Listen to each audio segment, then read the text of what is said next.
Está entrando no ar Saúde Mental e Resiliência, ensinando você o cuidado que deves ter com sua saúde mental e psicológica, ajudando a se preparar e lutar pela vida. Com você, no ar, programa Saúde Mental e Resiliência, aqui na Boa Notícia FM.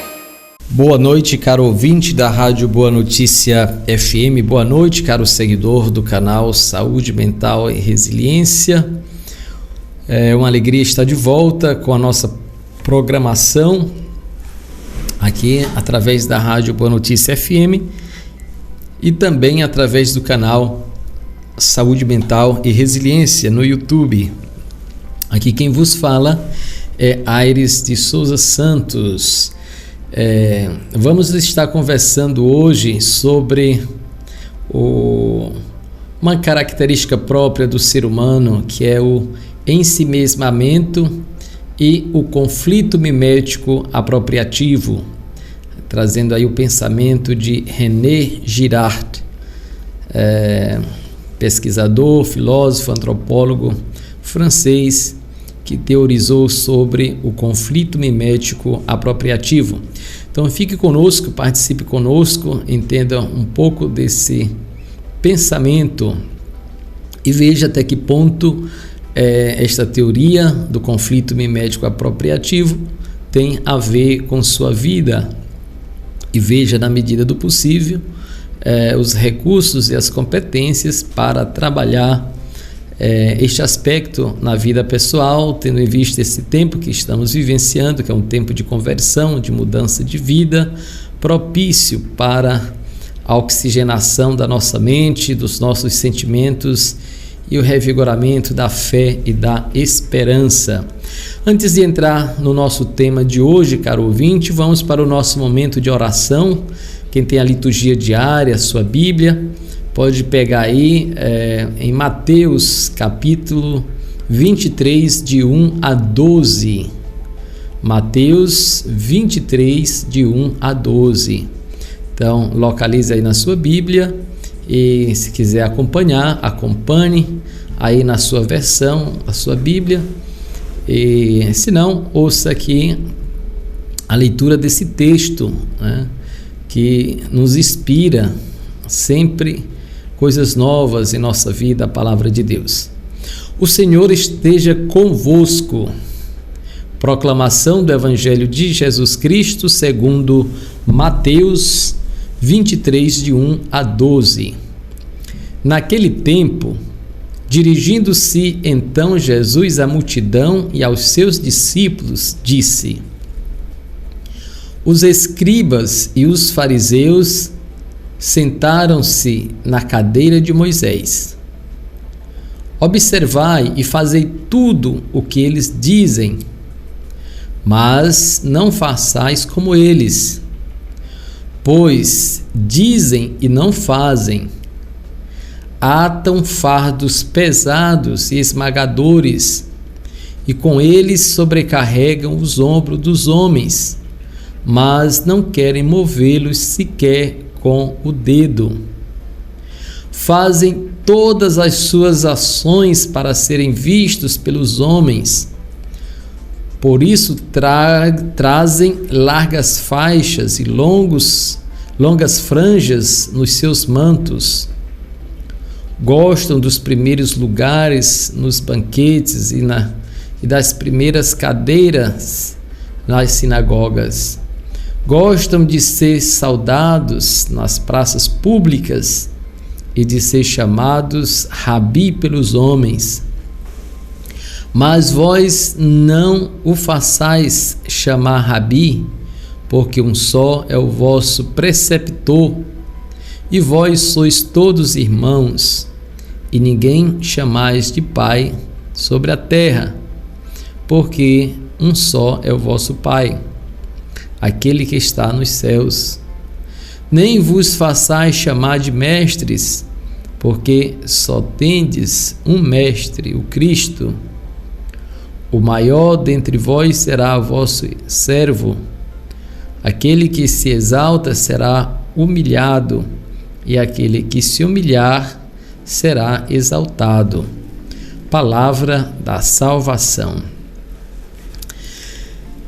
Caro ouvinte, você que está aí conosco na sua casa, na sua residência, na sua propriedade, você que está aí em deslocamento, é uma alegria tê-lo aqui conosco.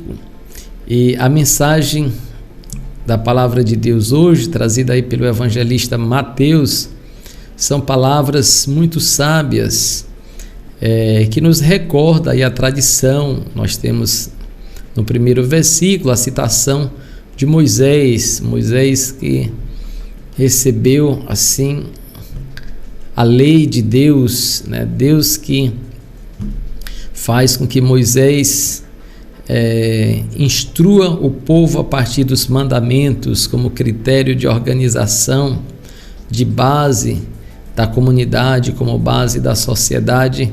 O grande legislador Moisés recebe de inspiração divina os 10 mandamentos, que depois vão sendo ampliados, esses mandamentos, em outras leis menores.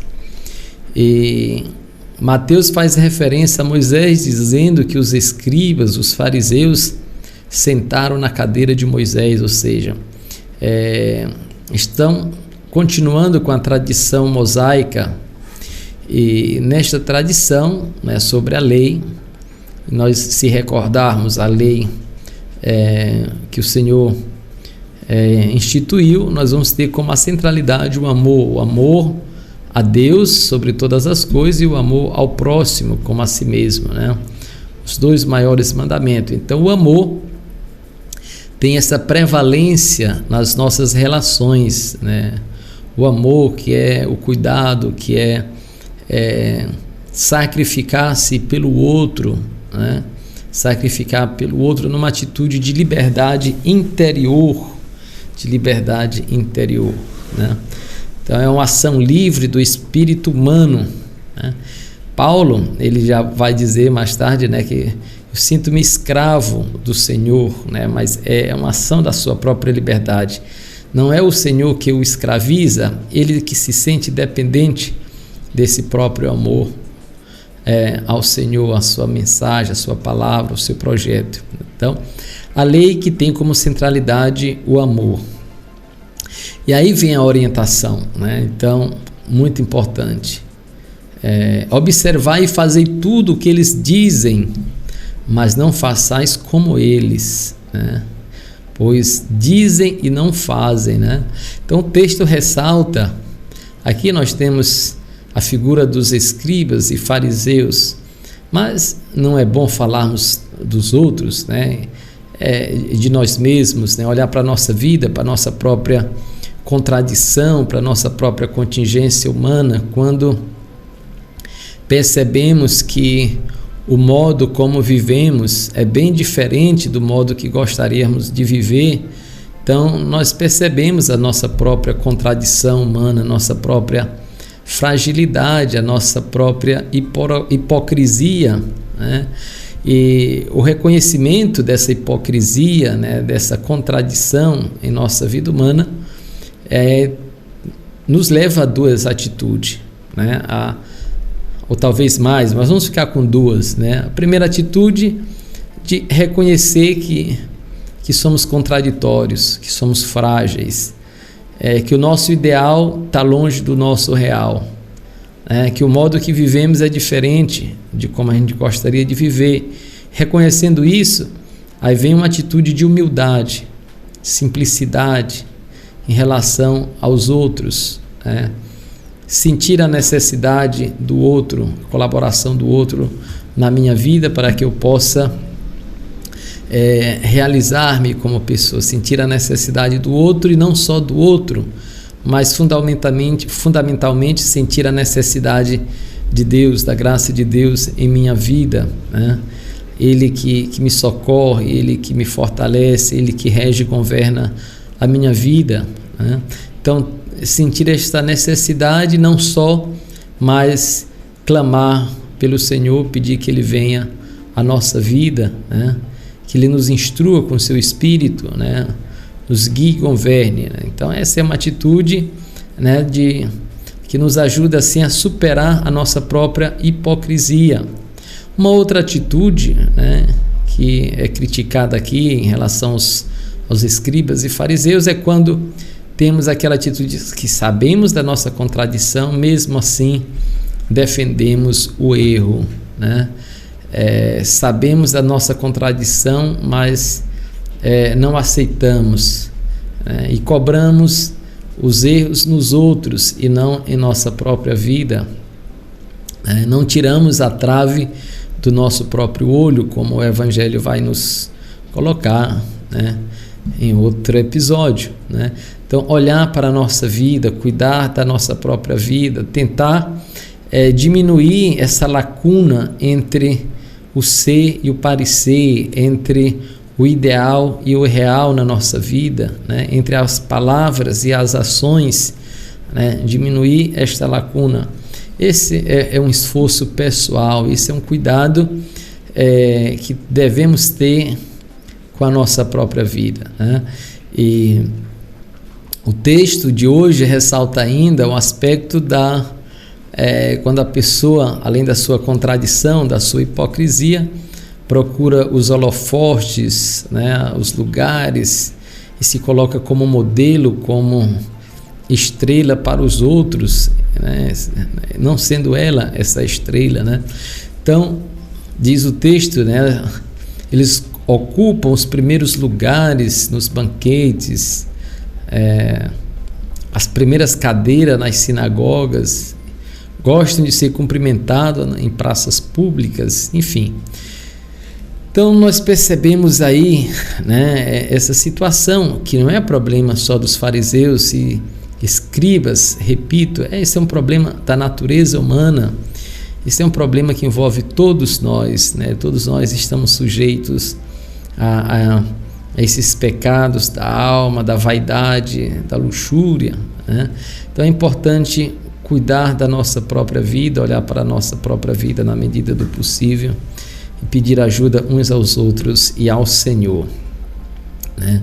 E vamos para a nossa oração para entrarmos no nosso tema de hoje, né? Que vamos estar retomando, né, esse texto aqui dentro do nosso tema de hoje. Oração do dia. Guardai, Senhor Deus, a vossa igreja como a vossa constante proteção.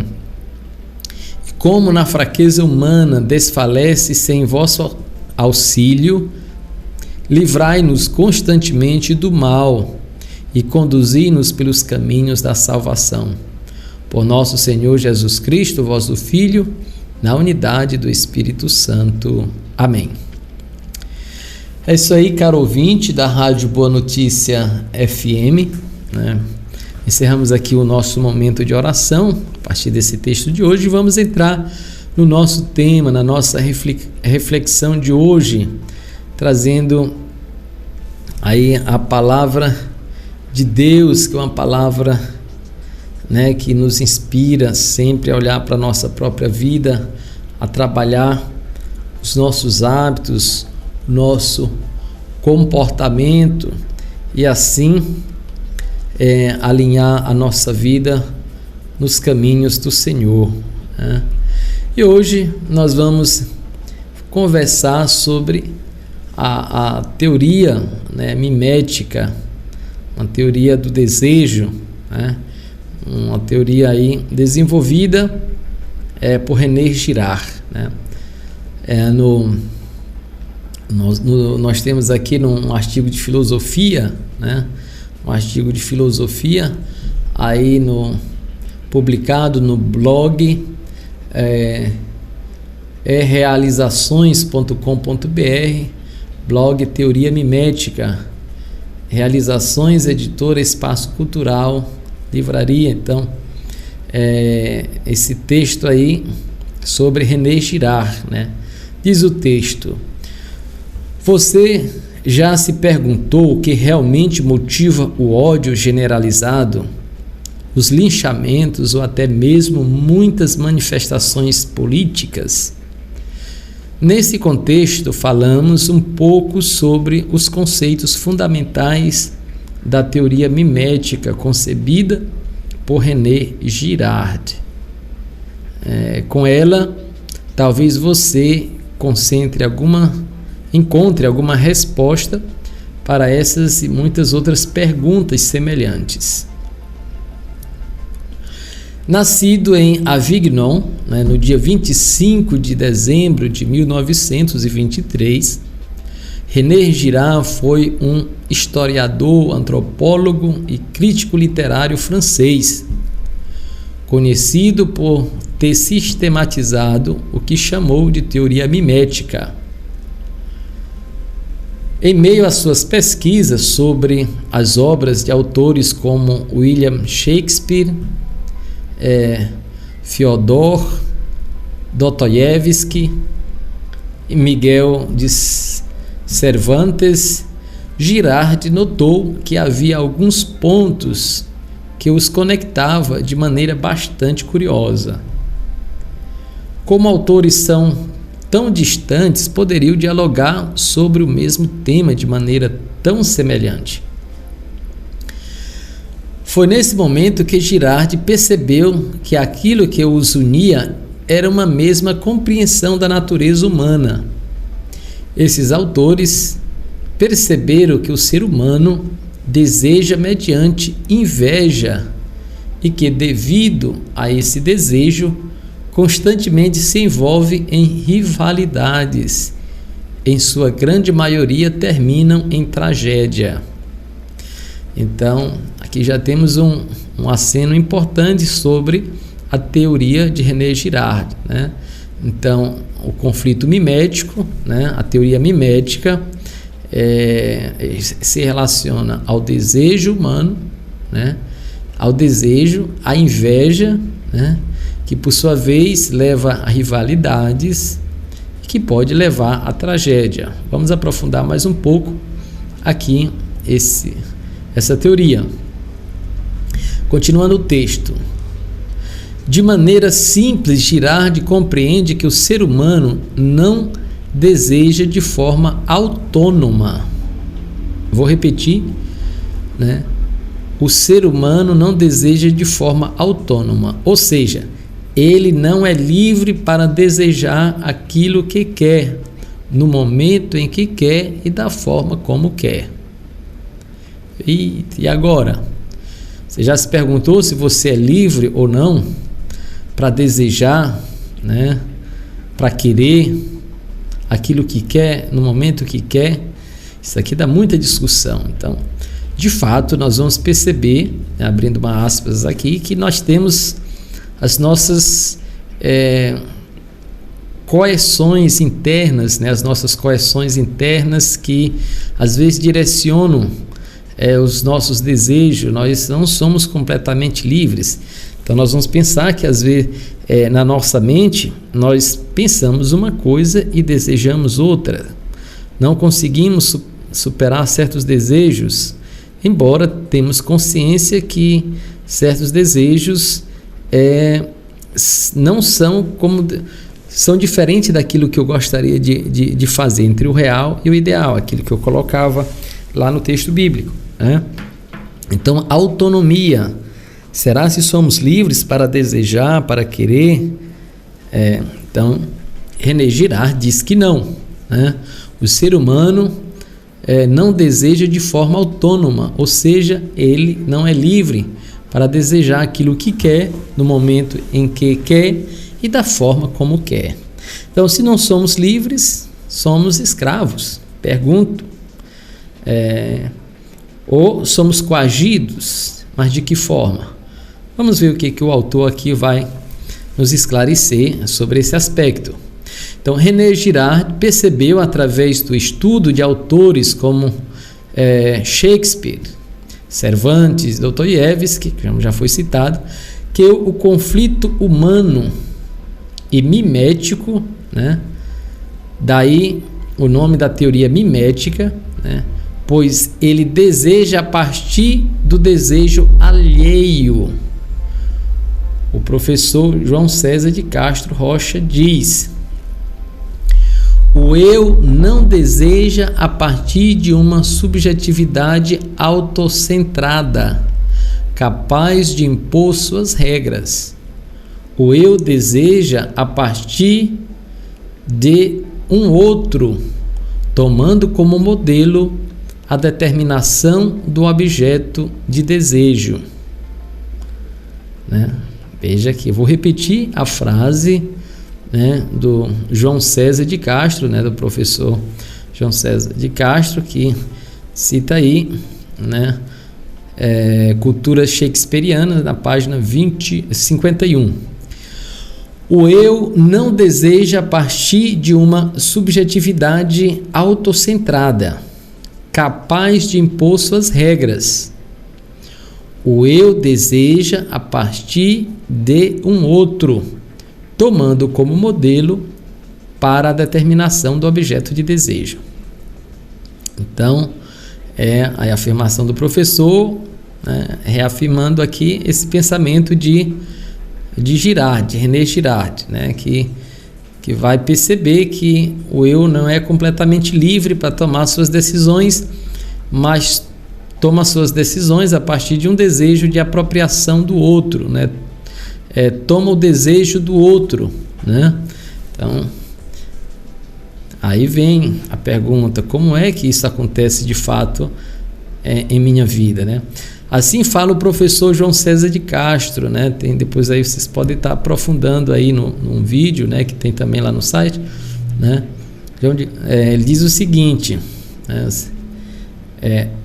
Ao perceber o mimetismo ao ser humano, René Girard identificou que ele gera o que mais tarde chamou de triangularidade do desejo.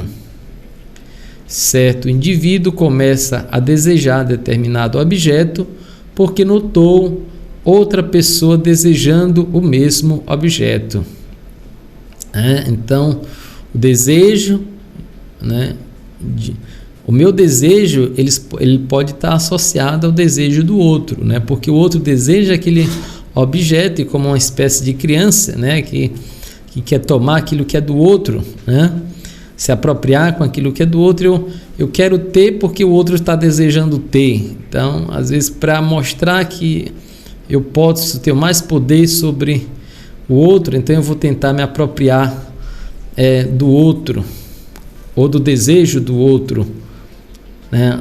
Tendo assim o objeto de desejo do outro. É um pouquinho confuso esse jogo de palavra, mas talvez você não tenha nem interesse em alguma coisa, ou que está largado aí na sua casa, mas a partir do momento que você vê outra pessoa desejando, o seu desejo aumenta, né? O seu desejo aumenta, o desejo de posse, o desejo de apropriação, ele é fortalecido. E aí vem a pergunta: você está desejando o objeto que já é seu, quer dizer, ou que você acha que é seu, ou você está desejando o desejo do outro, né? Está desejando o desejo do outro, se apropriando do desejo do outro, ou não deixando que o outro tenha a liberdade para desejar. Então, nesse sentido, né, então o seu eu está sendo dominado pelo eu do outro, né, porque você está desejando a partir do desejo do outro, né? Então, falta esta liberdade interior, né?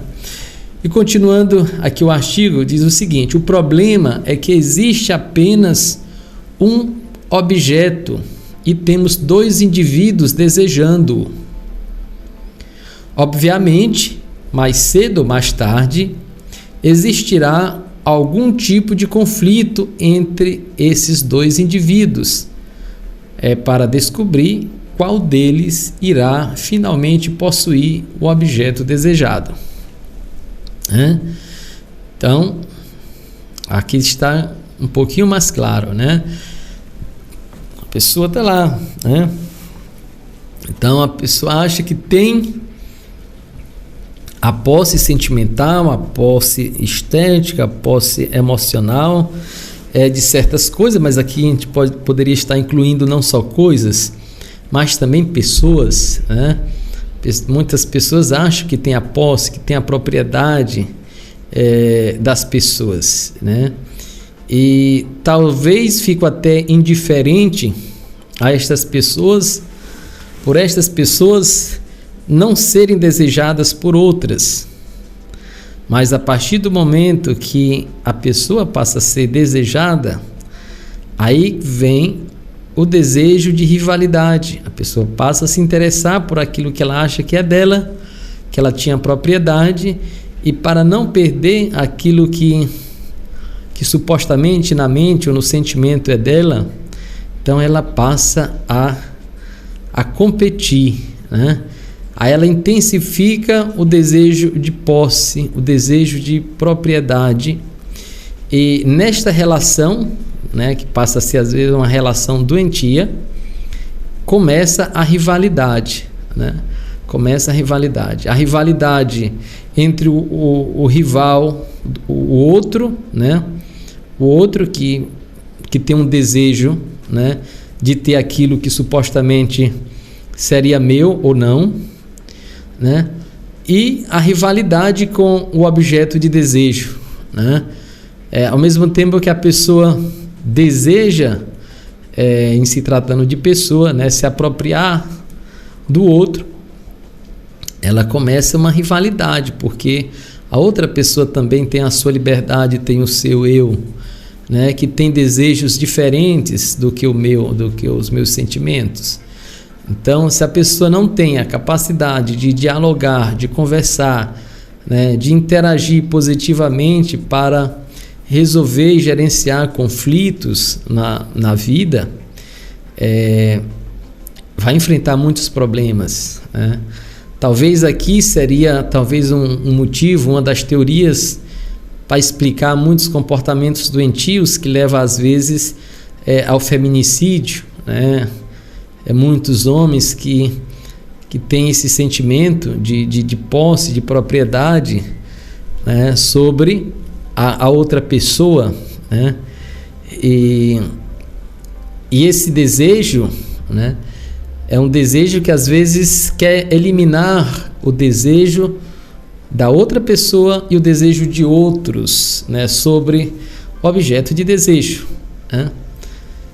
Isso é complicado, mas à medida que passamos a entender esse pensamento de René Girard, de aplicar de uma certa forma os nossos relacionamentos, a nossa vida, nós vamos perceber que tem muito fundamento, né?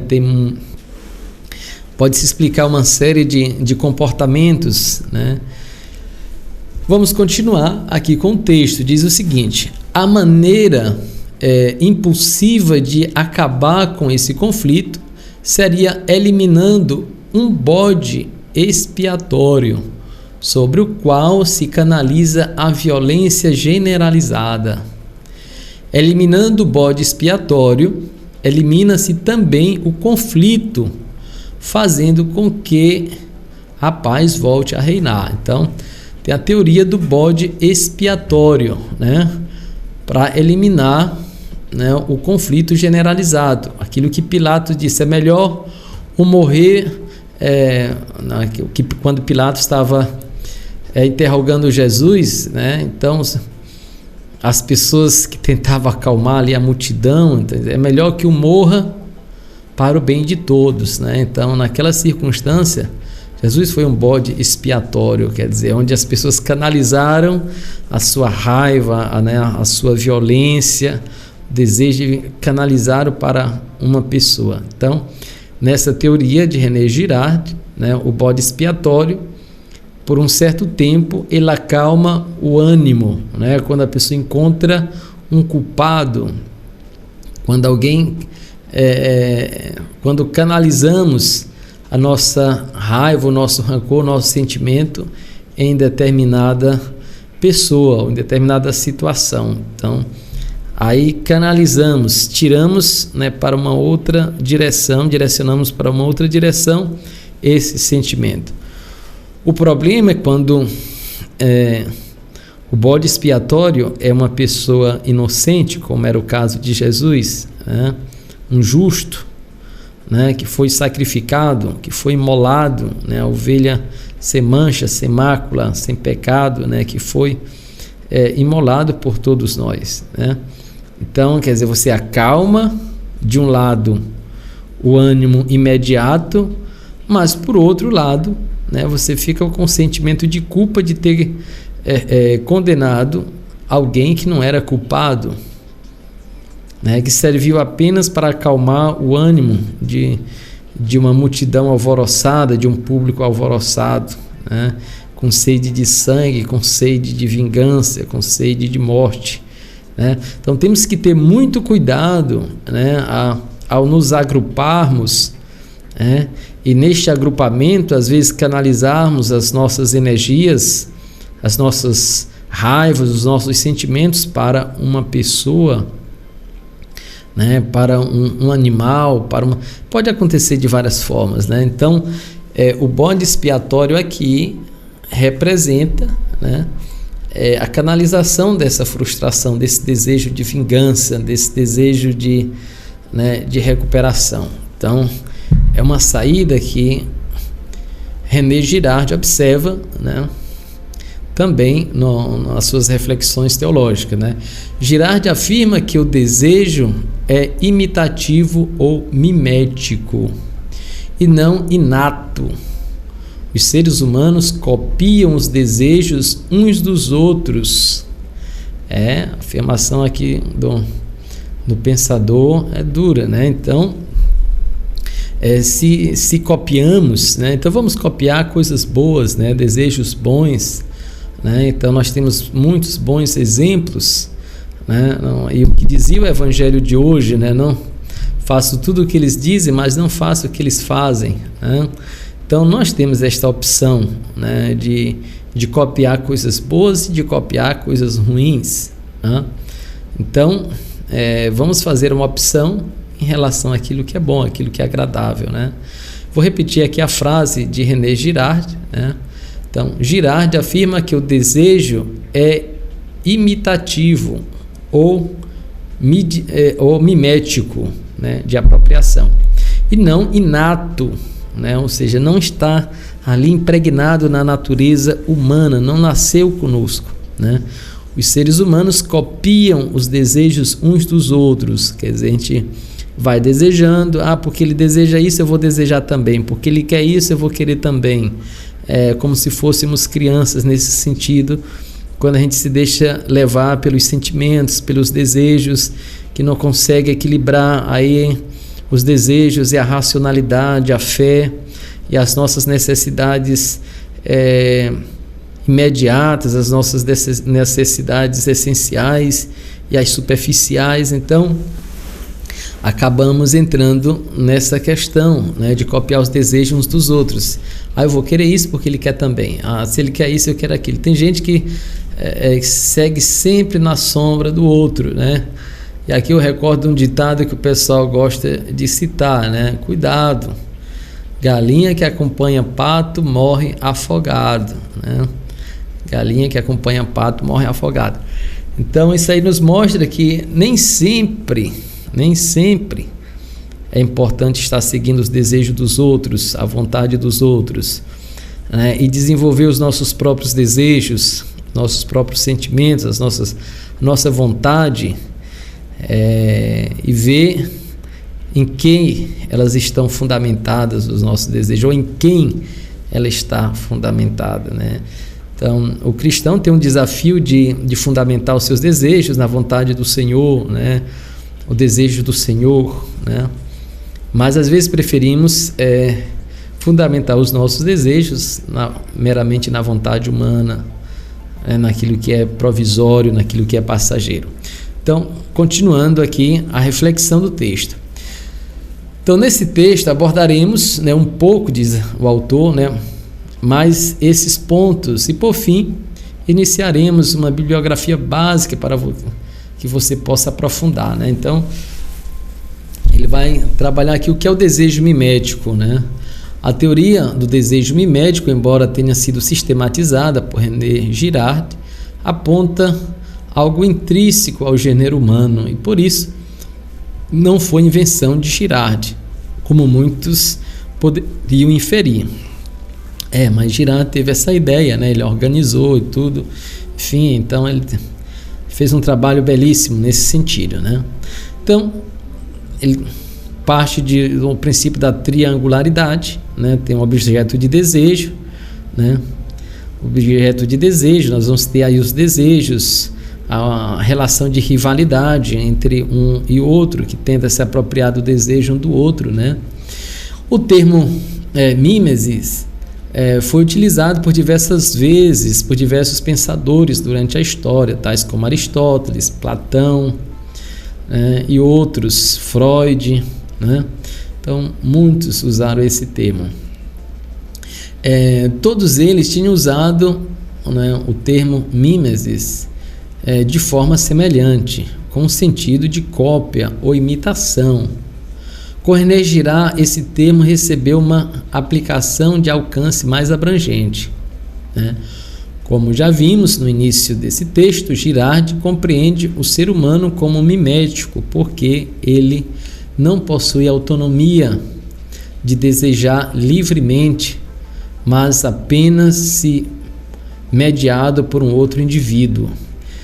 Neste ponto, como sabiamente percebeu o teólogo James Allison, né, em O Pecado Original, à luz da ressurreição, Girard dá as mãos para o grande pai e doutor da Igreja, Santo Agostinho. Os dois pensadores entendem que a natureza humana carrega o fardo da vontade cativa. Porém, enquanto Santo Agostinho identifica esse cativeiro com o pecado, conforme compreendido pela tradição cristã, Girard vai além e entende que esse pecado o que gera o mimetismo, né? Que gera o mimetismo. A vontade de ser alguém que não você mesmo é a característica principal desse mimetismo, que por sua vez é fruto do pecado, assim como compreendido por Santo Agostinho. Então, caro ouvinte, o mimetismo pode chegar nesse ponto de você desejar não só o desejo do outro, né, mas desejar ser o outro. Aí já temos uma situação bastante difícil, né? E aí vem a rivalidade, né? Na teoria de Girard se explica muitos conflitos, muitas rivalidades por esse desejo de mímese, de você se apropriar do desejo do outro, mas não só, mas querer se apropriar do outro, que é praticamente impossível. Então, para muitos, você elimina o outro, né? Elimina o outro. Caim eliminou Abel, né? E por aí vai, né? Na história nós vamos ter vários casos, né? Quando a pessoa não deixa o outro ser o outro, não permite a liberdade do outro, né? Vamos trabalhar nessa perspectiva da liberdade, embora temos os nossos fatores condicionantes, os nossos fatores coercivos internamente falando, que tentam nos prender no nosso pensamento, na nossa imaginação, na nossa fé, mas vamos fazer o esforço desta liberdade interior, né, de não querer se apropriar do outro, de deixar o outro ser o outro, porque eu me incomodo tanto com o outro, né? Vamos deixar o outro ser o que ele é. Então não cabe a mim, às vezes, eliminar o outro, né? E não deixar que o outro seja o que ele é. Se ele não está me incomodando diretamente, né? Então, por que só a minha olhando, escutando assim, eu vou estar me irritando com o outro? Precisamos estar gerenciando isso na nossa vida. É um grande processo de aprendizagem. Não é fácil porque, como diz aqui René Girard, nós estamos dependendo dos nossos desejos, que não são só nossos. Nós internalizamos, mas internalizamos por conta da nossa convivência social, da nossa interação com as pessoas. O mimetismo, identificado por Girard na teoria mimética, primeiramente na alta literatura, com o tempo foi identificado também nas antigas mitologias. Em outros livros, A Violência e o Sagrado, de Girard, viu que esse mimetismo aparecia também nas grandes religiões da antiguidade, como nas tradições Veda, grega, judaica e cristã. Então, Girard vai fazer a sua analogia desse conflito mimético apropriativo e vai perceber que a sua teoria tem fundamento já em várias matrizes religiosas, né? E aí ele segue fazendo a sua reflexão. Então, eu acho que deu para você ter uma ideia aqui introdutória desse pensamento de René Girard, né? Nós estamos caminhando aqui para o final do nosso programa, mas pense sobre isso, né? Sobre a teoria desse pensador. Eu gosto muito de filosofia, porque a filosofia nos ajuda a refletir sobre o nosso comportamento, sobre a nossa vida, né? Sobre as nossas ações, sobre os nossos hábitos. E refletindo sobre tudo isso, temos a oportunidade de buscar algo novo, né? À luz da fé, à luz da palavra de Deus, à luz dos ensinamentos humanos, né? Das leis humanas, das regras, das normas de convivência social, porque não somos seres fora do mundo, nós estamos no mundo, mas lutamos para que o mundo não nos absorva, porque sabemos que estamos de passagem e que a nossa passagem aqui neste planeta, nesta terra, na comunidade onde nós estamos, seja uma passagem boa, seja uma passagem agradável, serena, de luz, uma passagem de paz, né? Vamos cuidar um dos outros, cuidar da natureza em todas as suas dimensões, todos os seus ecossistemas, para que possamos assim viver a harmonia interior. Desejo a todos uma noite agradável, né? Um dia abençoado para quem já está acordando aí. Esse programa também é reprisado à meia-noite. E se você quer estar acompanhando as nossas outras programações, nossas outras meditações, se inscreva aí no nosso canal Saúde Mental e Resiliência, Padre Aires, ative lá o sininho, né? E acompanhe o Evangelho do Dia e outros programas que a gente consegue colocar na medida do nosso tempo. Então fiquem todos com Deus e até o nosso próximo encontro, com a graça dele. Boa noite e bom dia a todos.